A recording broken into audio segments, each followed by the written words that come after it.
So Indigenous Allied Health Australia made a really easy decision to be involved in the Coalition of Peaks, and we were one of the founding 14 members that pushed this up through government. And for us it was really about it's time for change, and for the work that we've been doing in our individual and corporate members in our membership, of which there are over 2,000, it was an opportunity to provide their voice, their strategies, their solutions, and to hear how we can move forward to make sure our workforce is supported, to make sure there is employment, there is education and training outcomes for our young people, to ensure that we have access to land, culture and language, all of those things that make us well. For me to be involved personally, I do commit a lot of time to our state and national coalition of peak bodies. It's important for us to have a voice and be involved in the decision-making process, and let government know from a community-controlled grassroots level what is working and what's not, and how they can change and do things better and help us to close the gap.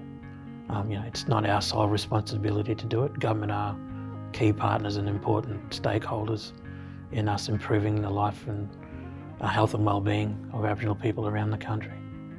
We do so many things on not very much money, not very many resources to support and to work alongside our communities. This is an opportunity to pool our efforts, share what we each know for a process that's about our mob fulfilling or extending our lives and our experiences of positive, fulfilling lives. I hope the partnership will achieve change. I hope it will achieve all of those targets that we've set out in this agreement over 10 years. And I think with the commitment, the passion of the Coalition of Peaks and the organisations and their members, I think we will do our ultimate most and best to make sure that that's achieved.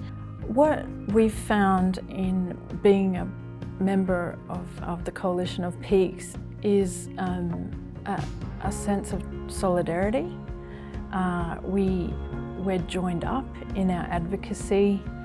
We know more about how issues intersect, and we're on the front line together. We hold each other in safe spaces and inspire and empower and motivate each other, through the challenges, through the tough times, but we also learn from each other so much.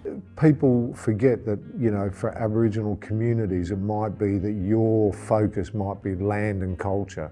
It could be drug and alcohol, it could be health services, it could be education.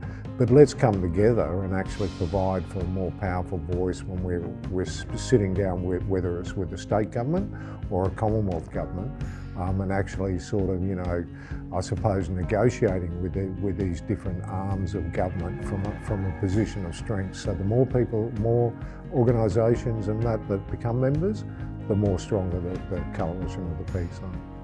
So I think I'd really want the Australian community more broadly, as well as Aboriginal and Torres Strait Islander people, to know the Coalition of Peaks don't just work for the Coalition of Peaks.